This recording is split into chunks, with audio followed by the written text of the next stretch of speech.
The most famous short story from Robert W. Chambers' anthology, The King in Yellow, is by far The Repairer of Reputations.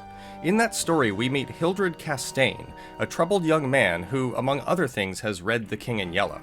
But Hildred's obsession is about a woman named Constance. He obsesses over this woman and specifically opposes her marriage to his brother Louis. Now, this pending marriage is important to him. He obsesses over it, talks about it, screams at himself in the mirror over it. At one point, he yells at his brother Louis that he cannot marry Constance, that he forbids it.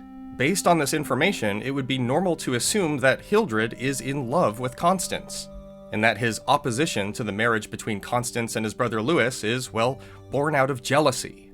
It seems that way, but when given the opportunity to explain himself, Hildred doesn't talk about love or Constance herself. Instead, he talks about this delusional idea, according to which he's descended from the heavens, and he's bound to be a world leader in the future, the ruler of America, and that the marriage between Constance and Louis would get in the way of his inheritance. It's a sad situation. I think it's legitimate and proper to read Hildred as a character who is suffering from unrequited love, unrequited longing, and who represents these urges in the language of the King in Yellow and Carcosa. Hildred externalizes his unrequited love for Constance and represents his frustrations in the form of some grand cosmic delusion involving other planets and a supernatural entity, the King in Yellow. Now, The Fisher King is a 1991 film directed by Terry Gilliam starring Jeff Bridges and Robin Williams.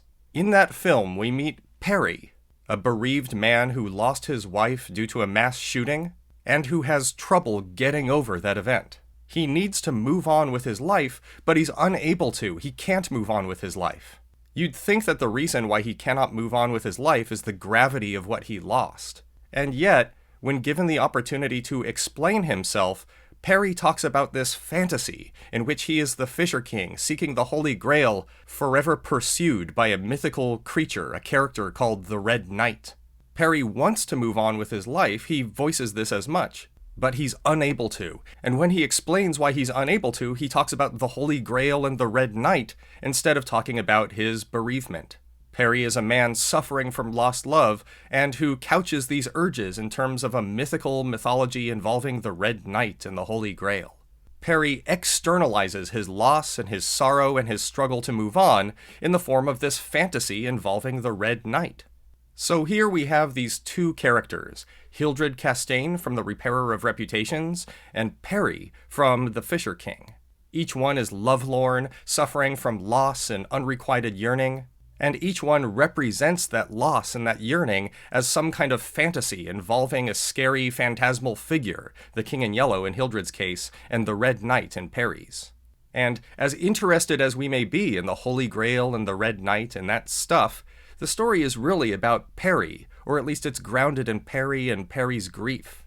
Likewise, we might get excited and interested in Lost Carcosa, the King in Yellow, and that mythology, but ultimately the story is grounded in Hildred and Hildred Castaigne's unrequited love for Constance.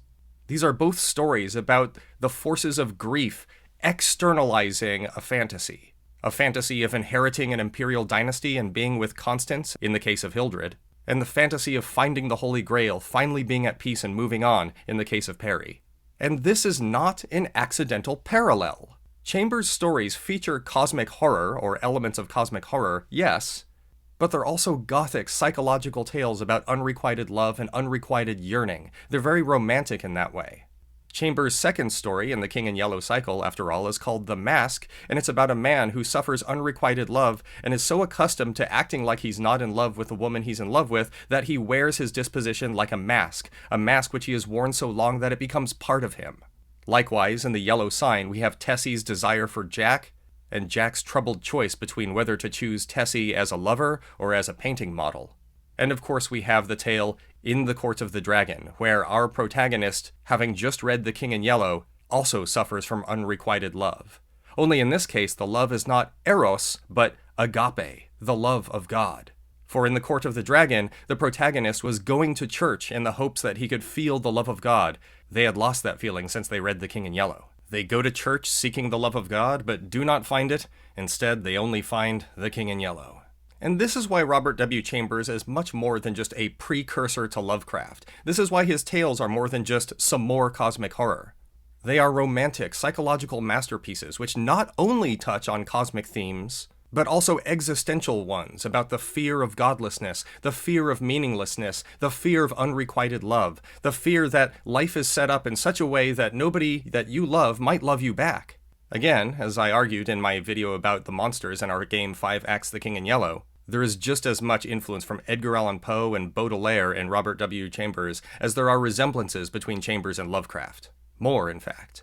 I've heard many people wish for a movie adaptation of The Repairer of Reputations, and yeah, I'd love to see that too, but there's also kind of one already, The Fisher King from 1991. It's not the exact tale, and I doubt that Terry Gilliam was aware of The King in Yellow when he made the film. But the two are extremely similar, and they demonstrate what's so unique about Chambers.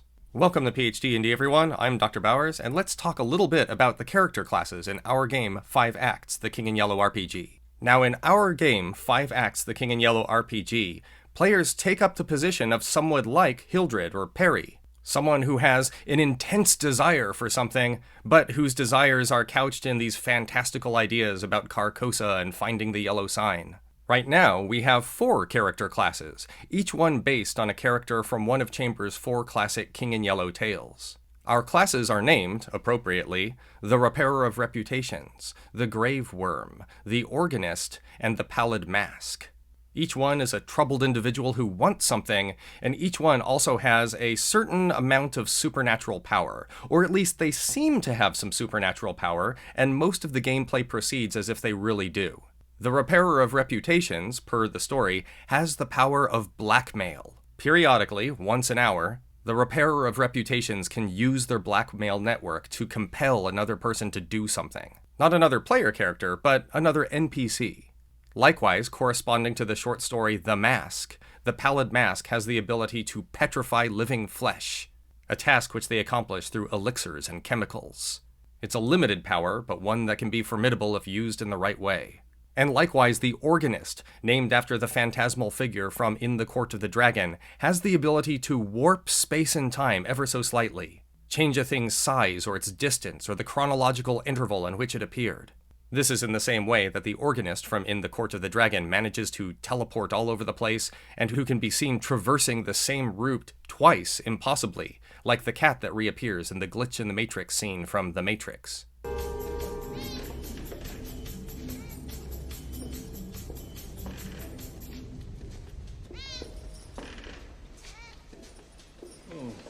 Déjà vu. And finally, there's the Grave Worm, who's based on the Churchyard Watchman from The Yellow Sign. The power of that character class is death and decay, the ability to cause something to corrode or rot with a single touch, whether that thing is living or unliving. Each one of these character classes is an unreliable narrator that seems to have some supernatural powers, and each one of them, upon finding the Yellow Sign, extend their powers in ways that are fantastic and cosmic. The Grave Worm causing whole buildings to crumble, the Organist teleporting to other worlds and other planets, or sending other people there, the Pallid Mask turning whole city blocks to stone, or the Repairer of Reputations commanding an army of millions. These extensions and amplifications of power provide for some really fun storytelling, but they don't happen until the penultimate part of our 5-part game, that is, Act 4. As for what those parts are, what the 5 acts in our 5 Acts the King in Yellow are, I'm going to do another video about that soon. For now, however, I just wanted to do 2 things. One is give a brief introduction to the character classes in our game 5 Acts the King in Yellow, and I'll talk about them more in another video, but also to point out what kind of horror stories Robert W. Chambers is really telling, and to emphasize their themes by drawing a parallel between the Repairer of Reputations and the Fisher King. In addition to that, however, and as a closing remark, I am proud to announce that our Kickstarter pre-launch page is up! If you've already signed up at nilhemoth.com, nilhemoth.com, then you should receive an email soon about following that Kickstarter page. And if you haven't, please sign up at nilhemoth.com. Our King in Yellow game is coming soon to Kickstarter, and it is going to be awesome. I'd like to thank everyone who followed the project so far, as well as for my fans who have joined my Discord. If you're interested in joining my Discord, I'll put a link down in the doobly-doo. And in the meantime, stay tuned for more King in Yellow videos, Ravenloft videos, and more from my channel, PhD&D. Don't forget to do all the internet things, click like and subscribe, and don't forget to hit the bell icon if you want notifications on those videos as they're uploaded to this channel. And as always, thank you very much from me, Dr. Bowers.